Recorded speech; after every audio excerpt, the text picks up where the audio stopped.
ಇವತ್ತು ಯಾವುದೇ ಪೂರ್ವಗ್ರಹಗಳಿಲ್ಲದೆ, ಒತ್ತಡಗಳಿಲ್ಲದೆ, ಯಾವುದೇ ರಾಜಕೀಯ ಇಲ್ಲದೆ ಮುಕ್ತವಾಗಿ ವಚನ ಜ್ಯೋತಿ ಬಳಗ ಮತ್ತು ಬಸವ ಬೆಳಗು ನನಗೆ ಕರೆದ್ರು ಉದ್ಘಾಟನೆಗೆ. ನಾನು ಅಷ್ಟೇ ಮುಕ್ತ ಮನಸ್ಸಿನಿಂದ ಬಂದು ತುಂಬ ಖುಷಿಯಿಂದ ಉದ್ಘಾಟನೆ ಮಾಡಿ ಅಣ್ಣ ಬಸವಣ್ಣನಿಗೆ ಪುಷ್ಪಾರ್ಚನೆ ಮಾಡಿ ಉದ್ಘಾಟನೆ ಮಾಡಿದ್ದು ಇವತ್ತು ನನ್ನ ಸೌಭಾಗ್ಯವೇ ಸರಿ ಅಂತ ಹೇಳ್ತಾ ಎಲ್ರಿಗೂ ಶರಣಾರ್ಥಿಗಳನ್ನ ಹೇಳ್ತೇನೆ. ಬಸವ ಬೆಳಕುವಿನಲ್ಲಿ ವಚನ ದಸರಾ ಉದ್ಘಾಟನೆಗೆ ನಾವೆಲ್ಲರೂ ಇವತ್ತು ಸೇರಿದ್ದೀವಿ. ಇಂತಹ ಶಬ್ದಗಳು ನಮ್ಮನ್ನ ಸೆಳಿತವೆ.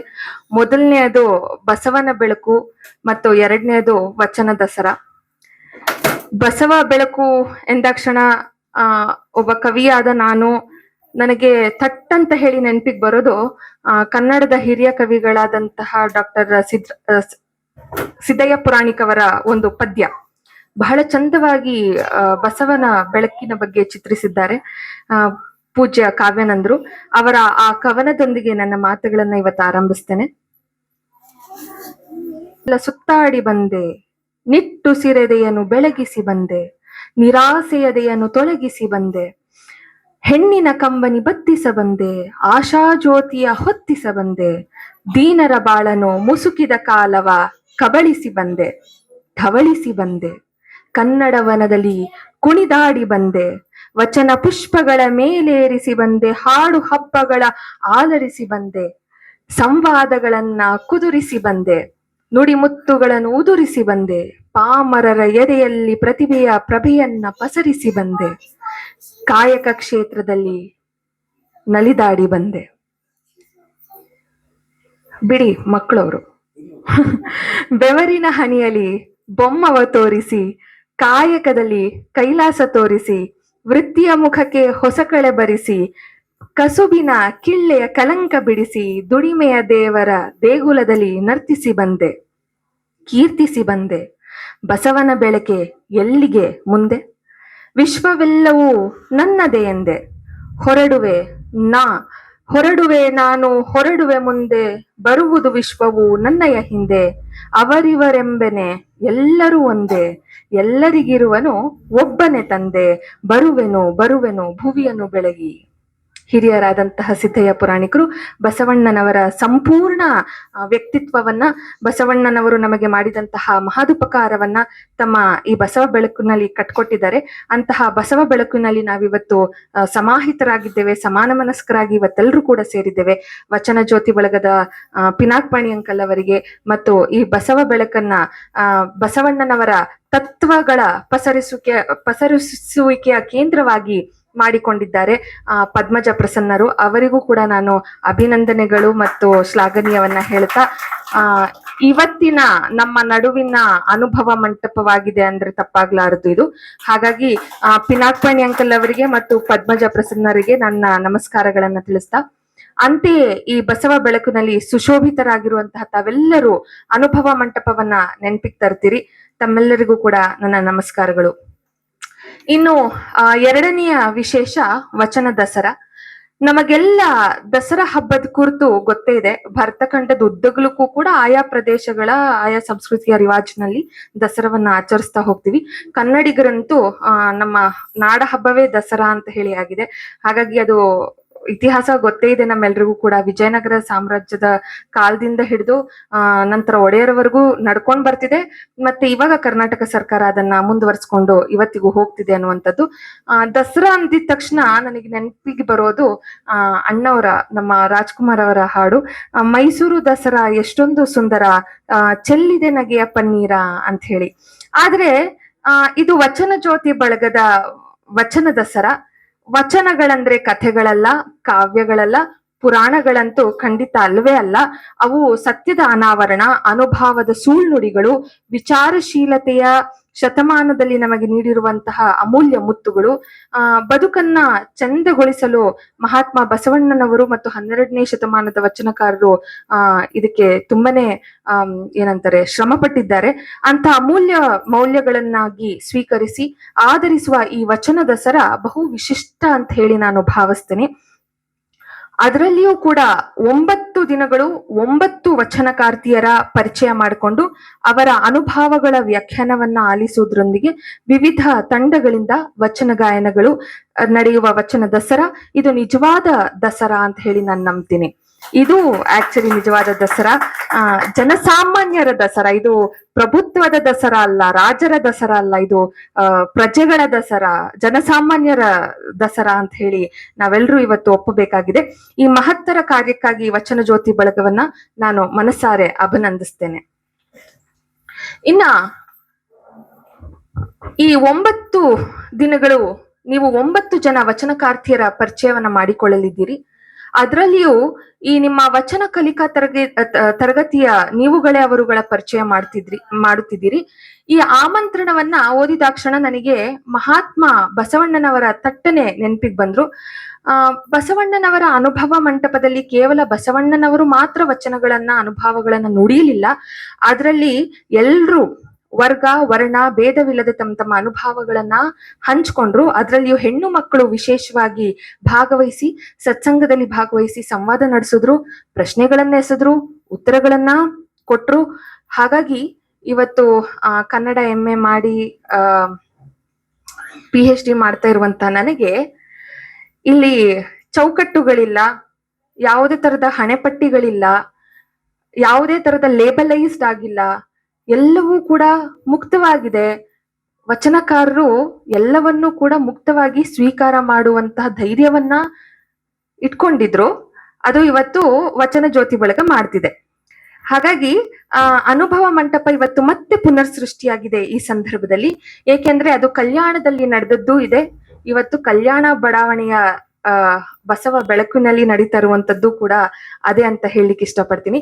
ಇಂಥ ಅನುಭವ ಮಂಟಪ ಬಸವ ಬೆಳಕಿನಲ್ಲಿ ವಚನ ದಸರಾ ಉದ್ಘಾಟನೆಯ ಭಾಗ್ಯ ಇವತ್ತು ನನ್ನದಾಗಿದೆ.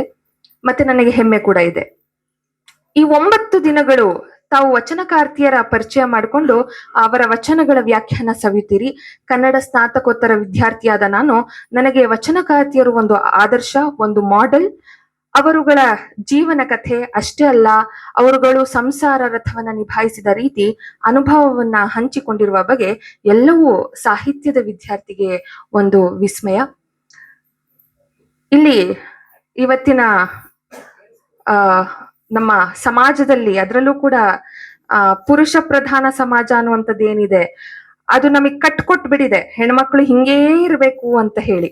ಹಿಂಗಿದ್ರೆ ಅವರ ಪ್ರಕಾರ ಹೆಣ್ಮಕ್ಳು ಇದ್ ಬಿಟ್ರೆ ಅವ್ರು ಪರಿಪಕ್ವ ಹೆಣ್ಣು ಮಕ್ಕಳು ಅಂತ ಹೇಳಿ ನಮ್ಮನ್ನ ಒಂದು ಬ್ಯಾರಿಯರ್ ಅಲ್ಲಿ ಇಟ್ಬಿಟ್ಟಿದಾರಲ್ಲ.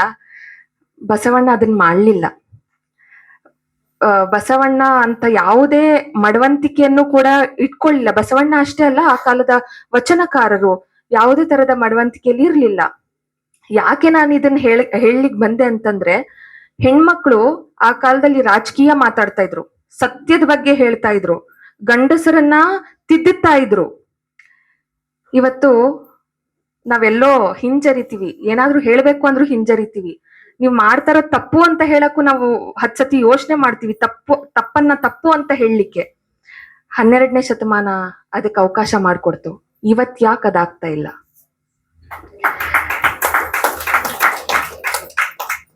ಹಾಗಾಗಿ ಸಾಹಿತ್ಯದ ವಿದ್ಯಾರ್ಥಿನಿಯಾದ ನನಗೆ ಅದೆಲ್ಲ ಕಾಡುತ್ತೆ. ಆಮೇಲೆ ವಚನವನ್ನ ನಾಶ ಮಾಡುವಂತಹ ಕುತಂತ್ರಿಕೆ ನಡೆಯಿತು 12ನೇ ಶತಮಾನದಲ್ಲಿ. ಎಷ್ಟು ಉಳಿದಿದವೆ ಇವಾಗ. ಒಂದ್ ವೇಳೆ ಇರ್ತಿದ್ರೆ ವಚನ ಏನೋ ಇನ್ನಷ್ಟು ಬೇರೆ ರೀತಿಯಲ್ಲಿ ನಮಗೆ ಕಾಣಿಸ್ಕೊಳ್ತಿತ್ತು ಏನೋ. ಎಷ್ಟೋ ವಚನಗಳನ್ನ ನಾಶ ಮಾಡುವಂತಹ ರಾಜಕೀಯ ಕೂಡ ಆ ಕಾಲದಲ್ಲಿ ನಡೆದಿತ್ತು. ಆ ರಾಜಕೀಯ ಅವತ್ತೇನ್ ನಡೆದಿತ್ತಲ್ಲ, ಮನಸ್ಥಿತಿ ಏನಿತ್ತಲ್ಲ, ನಾಶ ಮಾಡುವಂತ ಮನಸ್ಥಿತಿಗಳು, ಅದು ಇವತ್ತಿಗೂ ಎಲ್ಲೋ ನಮ್ಮನ್ನ ಆಳ್ತಿದೆ. ಇವತ್ತು ನಮ್ಮ ದೇಶವನ್ನ ಆಳ್ತಿದೆ ಅಂತ ಮನಸ್ಥಿತಿಗಳು. ನಾವು ಅದೇ ವಚನಕಾರರ ಹಾದಿಯಲ್ಲಿ ಇವತ್ತು ನಡಿಬೇಕಾಗಿದೆ. ಅಂತದ್ರಲ್ಲಿ ಎಲ್ಲೋ 1% ಜನರು ಇವತ್ತಿಲ್ಲಿ ಕೂತಿದ್ದಾರೆ. ಆ ತರದವ್ರು ಎಲ್ಲ ಕಡೆ ಪಸರಿಸ್ಬೇಕು ಅಂತ ಹೇಳಿ ನಾನು ಹೇಳಲಿಕ್ಕೆ ಇಷ್ಟಪಡ್ತೇನೆ. ಕನ್ನಡ ಮಾತ್ರವಲ್ಲ, ಇಡೀ ಜಗತ್ತಿನಲ್ಲಿ ಹೆಣ್ಣಿಗೆ ಸಮಾನವಾದ ಸ್ಥಾನ ಇರುವುದು ಈ ವಚನ ಧರ್ಮದಲ್ಲಿ. ಬಸವಣ್ಣನವರ ಕೃಪಾಶ್ರಯದಲ್ಲಿ ಅಣ್ಣ ಬಸವಣ್ಣನವರ ವಿಚಾರ ಕ್ರಾಂತಿ ಆರಂಭವಾಗಿದ್ದೆ ಹೆಣ್ಣಿನ ಸಮಾನತೆಗಾಗಿ ಎನ್ನುವುದು ನಮ್ಮೆಲ್ಲರಿಗೂ ಗೊತ್ತಿರುವ ಸಂಗತಿ. ಬಸವಣ್ಣನವರು ತಮ್ಮ ಸತತ ಅಧ್ಯಯನಗಳಿಂದ ಪಡೆದ ಅನುಭವದ ಪ್ರತಿರೂಪ ಇಷ್ಟಲಿಂಗವನ್ನ ಮೊದಲು ನೀಡಿದ್ದು ತಮ್ಮ ಅಕ್ಕ ನಾಗಲಾಂಬಿಕೆಯವರಿಗೆ. ಸಮಾನತೆಯ ಸಂಕೇತವಾದ ಇಷ್ಟಲಿಂಗ ಅನುಸಂಧಾನ ವರ್ಗ ವರ್ಣ ಭೇದವಿಲ್ಲದೆ, ಸ್ತ್ರೀ ಪುರುಷ ಭೇದವಿಲ್ಲದೆ ಎಲ್ಲರಲ್ಲಿಯೂ ಅನುಷ್ಠಾನಗೊಂಡಿದ್ದು ಒಂದು ಐತಿಹಾಸಿಕ ವಿಕ್ರಮ.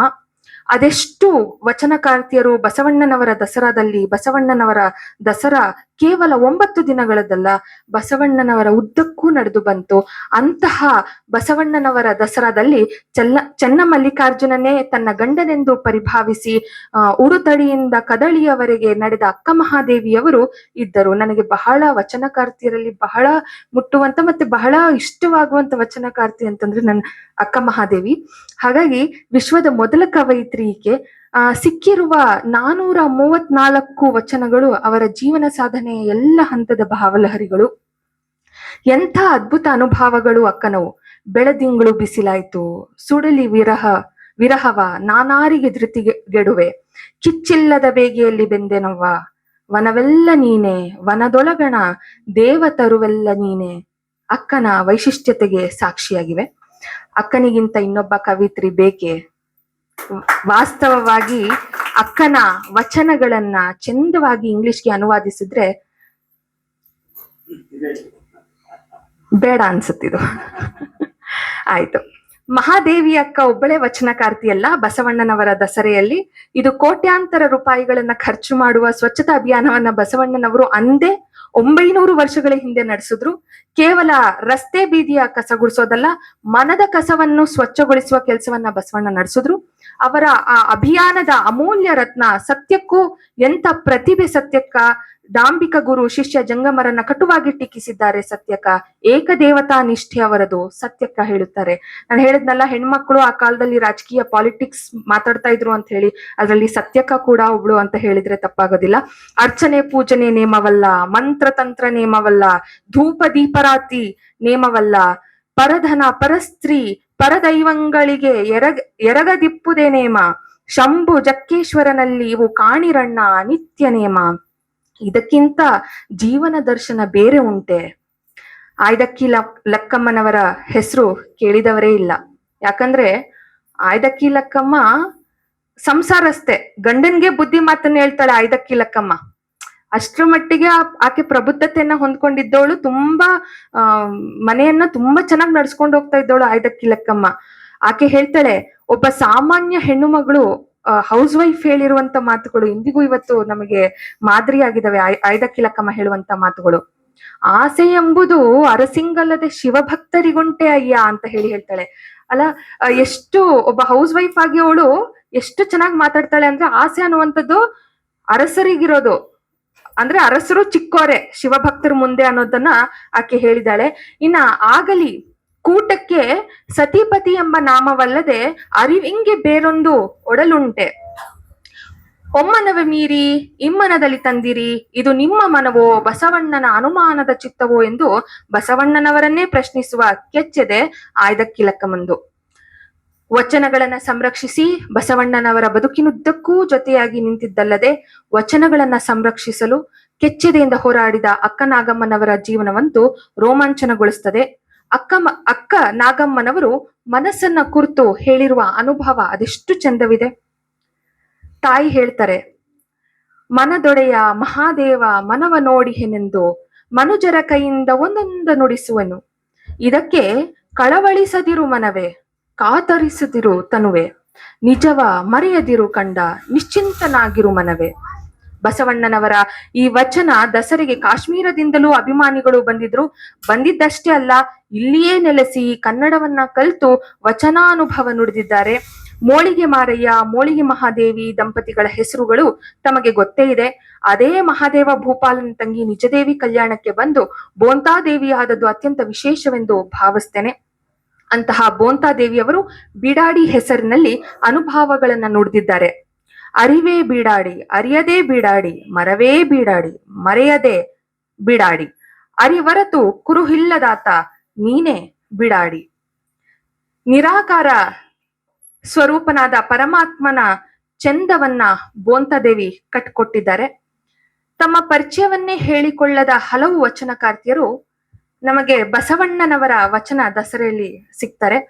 154 ಅನುಭಾವಗಳನ್ನ ನೀಡಿರುವ ಅಕ್ಕಮ್ಮನವರ ವಚನಗಳು ಇಂದಿಗೂ ನಮಗೆ ಮಾರ್ಗದರ್ಶಕವಷ್ಟೇ ಅಲ್ಲ, ಎಚ್ಚರಿಕೆಯ ಗಂಟೆಯೂ ಆಗಿದೆ. ಆಚಾರವೇ ಪ್ರಾಣವಾದ ಅಕ್ಕಮ್ಮನವರು ಹೇಳ್ತಾರೆ, ಬಿಡಾರ ಬಿಡಾರವೆಂದು ಹಿರಿಯತನಕ್ಕೆ ಅಹಂಕರಿಸಿ ಆಚಾರವಂ ಬಿಟ್ಟು ಅನಾಚಾರವಂ ಸಂಗ್ರಹಿಸಿ ಭಕ್ತರೊಳು ಕ್ರೋಧ ಭ್ರಷ್ಟರೊಳು ಮೇಳ ಇವರು ನರಕಕ್ಕೆ ಯೋಗ್ಯರು. ಅಕ್ಕಮ್ಮನವರು ನರಕವಾಸಿಗಳಾಗಲು ಯಾರು ಯೋಗ್ಯರು ಎಂದು ಸ್ಪಷ್ಟವಾಗಿ ಹೇಳಿರುವುದು ಇಂದಿಗೂ ಸಹ ಅನುಸರಣ ಯೋಗ್ಯವಾಗಿದೆ. ಇನ್ನೊಬ್ಬ ವಚನಕಾರ್ತಿ ಅಮುಗೆ ರಾಯಮ್ಮ, ಇವರ 116 ವಚನಗಳು ನಮಗೆ ಸಿಕ್ಕಿದವೆ. ಯಾವ ಬಂಡಾಯಗಾರರಿಗಿಂತಲೂ ಮಿಗಿಲಾಗಿ ಅಮ್ಮುಗೆ ರಾಯಮ್ಮನವರು ವ್ಯಂಗ್ಯೋಕ್ತಿಗಳಲ್ಲಿ ಹೇಳಿದ್ದಾರೆ. ಕಾದ ಹಾಲು ನೊಣ ಮುಟ್ಟಬಹುದೇ, ಆಕಾಶಕ್ಕೆ ಹಾರುವಂಗೆ ದೋಟಿಯ ಕೋಲ ಹಂಗೆ ತಕಯ್ಯ, ಕಾಗೆಯ ಮರಿ ಕೋಗಿಲೆಯಾಗಬಲ್ಲದೆ, ಆಡಿನ ಮರಿ ಆನೆಯಾಗಬಲ್ಲದೆ ಎಂದು ಹೇಳುವ ಅಮುಗೆ ರಾಯಮ್ಮನವರು ಅರಿವು ಆಚಾರ ಸಮ್ಯಜ್ಞಾನವನ್ನರಿಯದೆ ನಾಮವ ಹೊತ್ಕೊಂಡು ತಿರುಗುವ ಗಾವಿಲರು ಎಂದು ರಾಯಮ್ಮನವರು ಕಟುವಾಗಿ ಹೇಳಿದ್ದಾರೆ. ಇನ್ನ ಇದರಲ್ಲಿ ನಾನು ಮತ್ತೊಂದು ಒಂದೆರಡೇ ನಿಮಿಷಗಳ ಸಮಯವನ್ನ ತಗೊಂಡು ಹೇಳ್ತೀನಿ. ಇವತ್ತು ಇಷ್ಟೇ ವಚನಕಾರ್ತಿಯರಲ್ಲ, ಇದರಲ್ಲಿ ಒಂದಷ್ಟು ಪುಣ್ಯ ಸ್ತ್ರೀಗಳು ಇದ್ದಾರೆ. ಕಾಳವ್ವೆ, ರೇಚವ್ವೆ, ಸುಮಾರು ಜನ ಇದ್ದಾರೆ. ಅಷ್ಟೇ ಅಲ್ಲ, ಒಬ್ಬ ಹೆಣ್ಣು ತನ್ನ ಮೈಯನ್ನ ಮಾರಿಕೊಂಡು ಬದುಕನ್ನು ನಡೆಸ್ತಾ ಇದ್ದಂತಹ ಸೂಳೆ ಸಂಕವ್ವ ಕೂಡ ಇದ್ದಾಳೆ. ಇವತ್ತು ರಸ್ತೆಗಳಿಗೆ ಕೆರೆಗಳಿಗೆ ಹೆಸರುಗಳನ್ನ ಆ ಹೆಸರುಗಳು ಬೇಡ ಅಂತ ಹೇಳಿ ತೆಗೆಯುವಂತಹ ಕಾಲ ಇವತ್ತು ಇಷ್ಟು ಬೆಳೆದಿರುವಂತ ಕಾಲದಲ್ಲಿ ಆವಾಗ ಆ ಪದಕ್ಕೆ ಯಾರೂ ಕೂಡ ಮಡವಂತಿಕೆಯನ್ನ ತೋರಿಸ್ದೆ ಆಕೆಯನ್ನೂ ಕೂಡ ಅನುಭವ ಮಂಟಪಕ್ಕೆ ಕರೆಸಿ ಅವಳ ಅಭಿವ್ಯಕ್ತಿ ಸ್ವಾತಂತ್ರ್ಯ ಅನ್ನುವಂಥದ್ದು ನಮಗ್ 12ನೇ ಶತಮಾನದಲ್ಲೇ ಸಿಕ್ಕಿತ್ತು. ಅದು ನಮ್ಮ ಸಂವಿಧಾನ ಕಾನೂನಾತ್ಮಕವಾಗಿ ಬಂದಿದೆ ಹೊರತು, ಆದ್ರೆ ನಮ್ಮ ಸಾಹಿತ್ಯದಲ್ಲಿ ನಾವು ಕಲಿಯೋದು ಒಂದು ಏನಪ್ಪಾ ಅಂತಂದ್ರೆ, ನಮ್ಗಿದೆಲ್ಲ ನಾವ್ ಇವತ್ತು ಏನು ಕಾನೂನಾತ್ಮಕವಾಗಿ ಅಥವಾ ರಾಜಕೀಯವಾಗಿ ಇವತ್ತು ನಾವೆಲ್ಲ ನಮಗೆ ಬೇಕು, ನಮ್ಮ ಭಾರತಕ್ಕೆ ಏನೋ ಬೇಕು ಅಂತ ಹೇಳಿ ನಾವು ಕೇಳ್ಕೋತಾ ಇದೀವಲ್ಲ, ಅದೆಲ್ಲ 12ನೇ ಶತಮಾನದಲ್ಲಿ ಈಗಾಗ್ಲೇ ಅವರು ಇಂಪ್ಲಿಮೆಂಟ್ ಮಾಡ್ಬಿಟ್ಟಿದ್ರು. ಅದಕ್ಕೆ ಸುಮಾರು ಸಮಸ್ಯೆಗಳನ್ನ ಎದುರಿಸ್ಬೇಕಾಯ್ತು. ಆದ್ರೆ ಅವರಲ್ಲಿ ಛಲ ಇತ್ತು, ಹಠ ಇತ್ತು. ನಾವು ಸಮಾಜಮುಖಿಯಾಗೆ ನಾವು ನಡೆಯೋದು, ನಾವು ಜನಪರವಾಗಿ ನಾವು ನಿಲ್ಲುವಂಥದ್ದು ಅನ್ನುವಂತಹ ಪರಿಕಲ್ಪನೆ ಇದೆಯಲ್ಲ, ಅದು ತೀರಾ ಕಮ್ಮಿ ಜನಗಳಲ್ಲಿರುತ್ತೆ. ಅದು ನಾನು ಇವತ್ತು ನೋಡ್ತಾ ಇದ್ದೀನಿ. ಹೀಗೆ ಈ ಬಗೆಯ ಮನಸ್ಥಿತಿಗಳು ಬೆಳೀಲಿ ಅಂತ ಹೇಳಿ ನಾನು ಆಶಿಸ್ತೇನೆ. ಆಮೇಲೆ ಇಲ್ಲಿ ವಚನ ಜ್ಯೋತಿ ಬಳಗದ ಮತ್ತೊಂದು ವಿಶೇಷತೆ ಏನಪ್ಪಾ ಅಂತಂದ್ರೆ, ಬೆಳೆಯೋ ಮನಸ್ಸುಗಳು, ಸಣ್ಣ ಮಕ್ಕಳಿಗೆ ವಚನಗಳನ್ನ ಹೇಳ್ಕೊಡುವಂಥದ್ದು ಇದೆಯಲ್ಲ, ವಚನ ಅಂದ್ರೆ ಸತ್ಯ, ವಚನ ಅಂದ್ರೆ ಸತ್ಯದ ಮಾರ್ಗ, ವಚನ ಅಂದ್ರೆ ಬದುಕುವ ಮಾರ್ಗ, ವಚನ ಅಂತ ಅಂದ್ರೆ ಮನುಷ್ಯನ ನಡುವಿನ ಒಂದು ನೈತಿಕ ಸಂಬಂಧವನ್ನ ಬೆಳೆಸುವಂತಹದ್ದು ವಚನಗಳು. ವಚನಗಳು ನಮ್ಮನ್ನ ಒಳ್ಳೆಯ ಮನುಷ್ಯನನ್ನಾಗಿ ಮಾಡಿಸ್ತದೆ.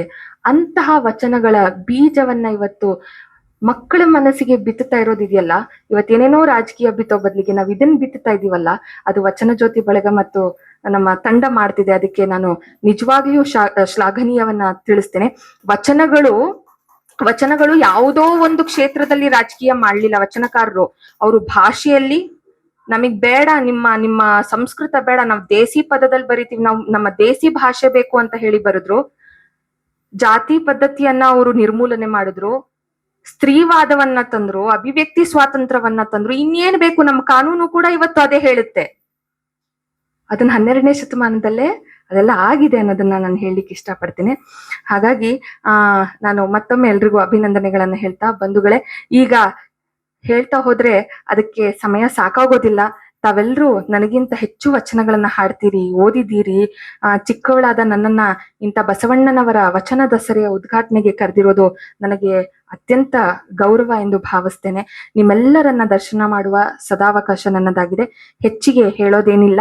ಕೋಟ್ಯಾಂತರ ರೂಪಾಯಿಗಳನ್ನ ಖರ್ಚು ಮಾಡಿ ವಿಜೃಂಭಣೆ ಆಡಂಬರಗಳಿಂದ ಇರುವಂತಹ ಯಾವುದೇ ಇದಿಲ್ದೆ ಅಬ್ಬರಿಸುವ ಸರ್ಕಾರದ ದಸರೆಗಿಂತ ಮನವನ್ನ ಸಾಂತ್ವನಗೊಳಿಸುವಂತಹ ಇವತ್ತು ವಚನ ದಸರೆ 1000 ಪಾಲು ಉತ್ತಮ ಅಂತ ಹೇಳಿ ಭಾವಿಸ್ತೇನೆ. ಬದುಕಿನ ದಾರಿದೀಪವಾದ ವಚನಗಳನ್ನ ಕೇಳ್ತಾ, ಹಾಡ್ತಾ, ನಲ್ದಾಡ್ತಾ ವಚನ ದಸರೆಗೆ ನನ್ನ ಅಭಿನಂದನೆಗಳು. ಒಂದೇ ಮಾತು, ನಮ್ಮದೆಲ್ಲವೂ ಕೇವಲ ನುಡಿಗೆ ಸೀಮಿತವಾಗದೆ ನಡೆಯೊಳಗೆ ನುಡಿಯ ಪೂರೈಕೆಯಾಗಬೇಕು. ಆಗಲೇ ಬಸವಣ್ಣನವರಿಗೂ ಸಮಾಧಾನ ಮತ್ತು ಗೌರವ, ನಮಗೂ ಸಹ ಅಂತ ಹೇಳ್ತಾ ಪ್ರೀತಿಯಿಂದ ನನ್ನ ಮಾತುಗಳನ್ನ ಆಲಿಸಿದಂತ ತಮ್ಮೆಲ್ರಿಗೂ ಅವಕಾಶ ನೀಡಿದಂತಹ ಪಿನಾಕ್ಪಾಣಿ ಅಂಕಲ್ಗೂ, ವಚನ ದಸರೆಗೆ ಆಶ್ರಯ ನೀಡಿದಂತಹ ಪದ್ಮಜ ಮತ್ತೊಮ್ಮೆ ಧನ್ಯವಾದಗಳನ್ನ ಹೇಳ್ತೇನೆ. ಶರಣಾರ್ಥಿಗಳು.